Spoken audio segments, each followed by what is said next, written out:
saying he lacks consistency, but that is just discipline, a disrespect for your manager and your teammates, what he's done today. OK, we'll get into United a lot more, of course, in the next 60, 70 minutes or so. Liverpool, we saw the smiling faces. Mo Salah is only the second ever person to score a hat-trick for Liverpool at Manchester United in their history. Does that get any better as a Liverpool player than that today? No, because, of course, everyone will have... There's two sides to every story, but from Liverpool's point of view, what a sublime performance. They've come and, they've arrived at Old Trafford on the crest of a wave anyway, playing particularly well at the moment. Mo Salah is just playing out of this world. Scoring a hat-trick at Old Trafford's hard enough when you're playing for Manchester United, when you're beating everyone 5 or 6-0. But to go as an away team and score a hat-trick, and, against, OK, they've played poorly today, but they've still got some unbelievably talented players. It's an unbelievable performance from Mo Salah, from Liverpool. Any chinks that Manchester United had in their armour, Liverpool punished them, and punished them badly, severely. Probably could have scored more. If they'd needed to, probably would have in the second half. It was a sublime performance. I just wonder, Paul, where you start if you're only going to Solskjaer to try and dissect and learn and come back from that. I don't know, Steve. It's going to be very difficult for him. Can he come back from that? Yeah, I think he can. There has been some bad results in his reign. You think, going back to last year, the 6-1, I think it was against Spurs. He came under a lot of pressure. I don't think there was any crowd at that game, so that probably helped a bit. But this is slightly different, Liverpool. It's going to be very difficult to come back from it. But I think there's a chance he might do. I really don't know. It's probably a bit too hasty to start talking about stuff like that when it's been such a sad day, but you do have to question tactics. Today, of all days, keep going back to it. Playing them two midfield virtually on their own against a Liverpool team, at times in the middle of the pitch, they've not just got Keita, Henderson, Milner, who went off injured, Curtis Jones comes on. They've then got players dropping into midfield. You've got Salah. It's almost 2 against 5 players at time. It's impossible for any midfield. And we can sit here and say that Fred and McTominay aren't good enough for Man United in centre midfield to win a league. But when you're left exposed as they are, it's impossible for anyone. This was always going to happen. Playing a game like that against a top-class team, this was always going to happen. And do you know what? I think players have to take a bit of criticism as well. We keep bigging them up, saying how special a group we think he's produced. A lot of these players have won nothing. Cristiano's come, he's won. Cavani, he's won. Varane, Pogba, they've won things. The rest of them, they've still got to prove that they can win trophies. It's all right saying we think they can. They play as if they think they can. But for 4 years now, they've not been good enough to win a trophy. So we can't just lay it all on Ollie, although I do think... But in terms of the players today, what you're saying is that he was the one who put that plan together, where they were on. Yeah, I think tactically today was bad. But I thought the other night was bad as well. They got away with it the night because you're not playing against a top-class team. You are playing against one of the best teams there's been. One of the best teams there's around, along with Manchester City in Europe, if not the world. And you are going to get exposed coming up against quality players and a quality manager. And did we see the gulf currently between those two sets of players at the moment?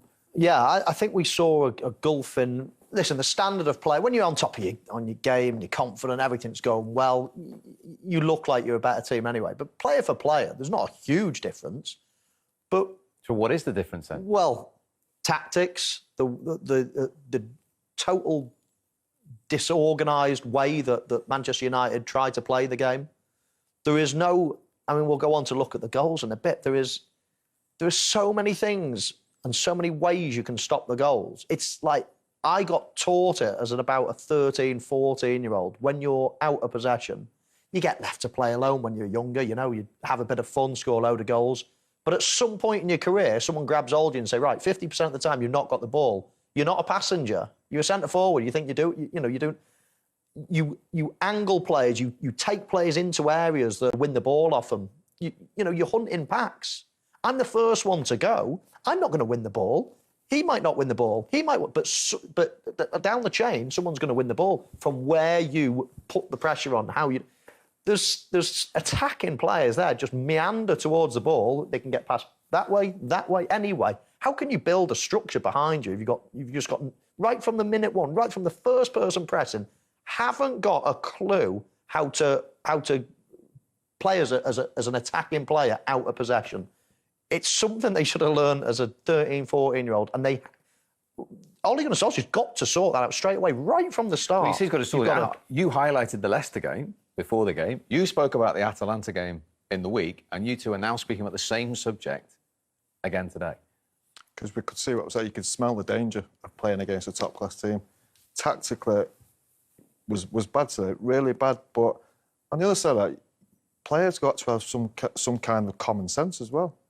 You think about Mason, that first instance, going to close him down. That was almost cheating. Because he knew he couldn't get the ball, and he knew it looks like I'm going to close him down. But he knows he's just going to pass it to him here, and he can't do anything. So it's almost a cheating way of sprinting to him, let him pass it, and then just a little walk back, because he knows, oh, nothing, I've done my bit.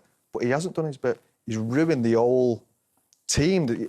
All the team get pulled out of position. Wan-Bissaka has to come out. Lindelof ends up right back. And exactly what we said, then all the space in the middle. All of a sudden, from Mason not doing his job properly, the team attacking him. I think it was Salah who played Keita in. He could have played Alexander-Arnold in. He could have played Robertson in. It was ridiculous the way it happened. Sometimes players have got to use the common sense, but ultimately the manager will get the blame for the tactics that were set out. It was exactly the same Wednesday night. OK, let's talk to your former teammate, Owen Hargreaves, who's been with us at Old Trafford all day. You had a seat pitch side. Could you believe at times what you were seeing, Owen? No, you nailed it, Steve. I mean, I literally couldn't believe what I was watching. I don't think the fans could believe what they were watching. And to be fair, about 25 minutes in, they turned. You know, they could feel the nervousness on the players. In possession, defensively, they were all over the place. And today, United showed their level. The thing is, look, you got to praise Liverpool. They played absolutely fantastic. They showed their level. They showed what champions play like. And they came up here as a team and put on a performance. And United showed that they are miles off reaching the level of Manchester City and Liverpool. That was, the scoreline suggested, but the performance was between the two teams. The gap is just so significant, it's unbelievable. Owen, Scholes, OK, mate? How you doing, Scholes? Yeah, good. I'm just thinking, look at them tactics. You're a central midfield player, unbelievable athlete, could get around the pitch. Would you have enjoyed playing in that midfield today? Well, I'll tell you what, Scholes, I would have gone down swinging if we were going to go down. Look, one of the most important things is you compete. I didn't see United compete for everything today. Liverpool showed their level. Scholes, you have a feel when you're losing and when the ship's going down, but you got to fight against it. You take pride in these moments as a player to be on this game to show your level.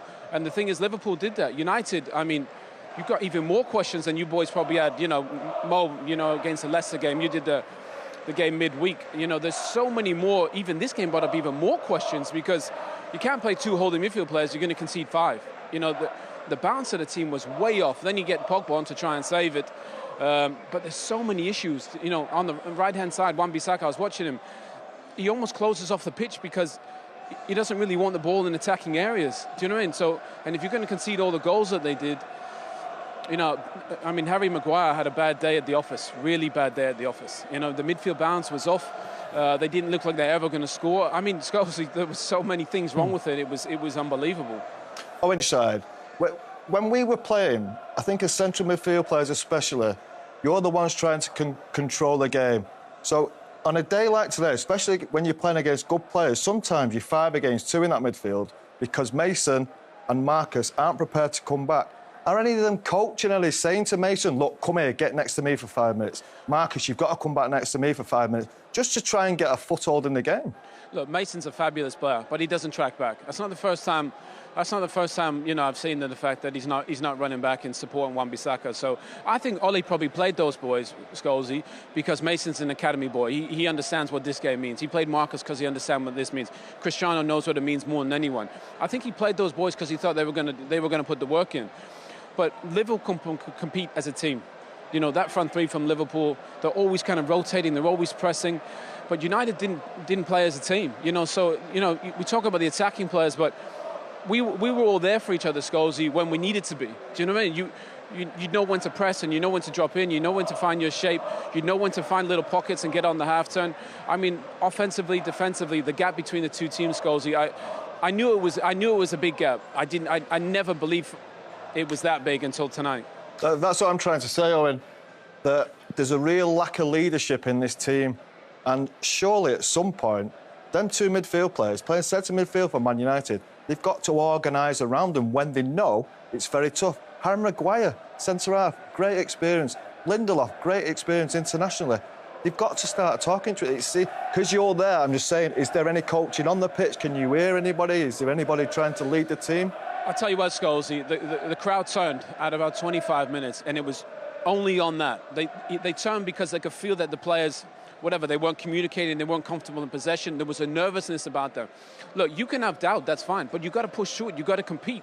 You got to compete for every ball, you got to get on the ball. Paul Pogba, whether you like him or not, he shows for the ball every time they need it. Every time somebody needs to pass the ball to, he's there. You know, there were a lot of people there that didn't want the ball today, you know, and the crowd, they felt it. And I haven't heard the Old Trafford crowd like that in a very long time. That really, really turned them, and that upset them, because at halftime they booed like crazy. But it was only because of the players' actions in terms of not getting after people, and also in possession. They didn't look comfortable. Playing out from the back, from David De Gea into Lindelof into Wan-Bissaka, I mean, the patterns were, well, they weren't there. And if you watch Liverpool pass the ball, you know, it goes forward, it goes back, a little set, and they worked their way gradually up the pitch. I think for United, we didn't see those patterns today. It unsettled the players, it ended up unsettling the fans, and then the atmosphere just changed. Owen, where do you sit on this Manchester United squad in terms of the players? Are these players on a level with the likes of Liverpool, Man City and Chelsea, but just not getting the right coaching, not got the confidence? Or have we got it wrong? Are they just not good enough to be competing with those top three teams at the minute? No, I think they showed today that they're not good enough to compete with these teams. Talent-wise, I think there's, you know, you could argue there's pieces of puzzle you could put there, and they should. But today they got showed up their level. Look, Liverpool came here and played like a champion. That's how you play. Consistent all across the pitch. Dominated every phase of the game, offensively, compact. They pressed the ball, patterns of play, everything. Everything was there. Liverpool showed their level today, what they are, which is a champion. And United showed today that they're a long way off reaching that level. City are consistent. Liverpool are consistent. Chelsea, in the short space of time, are consistent. Manchester United today, sadly, showed that they are not ready to compete to be a Premier League champion. And that, I think, in the manner in which it happened, will surprise everyone.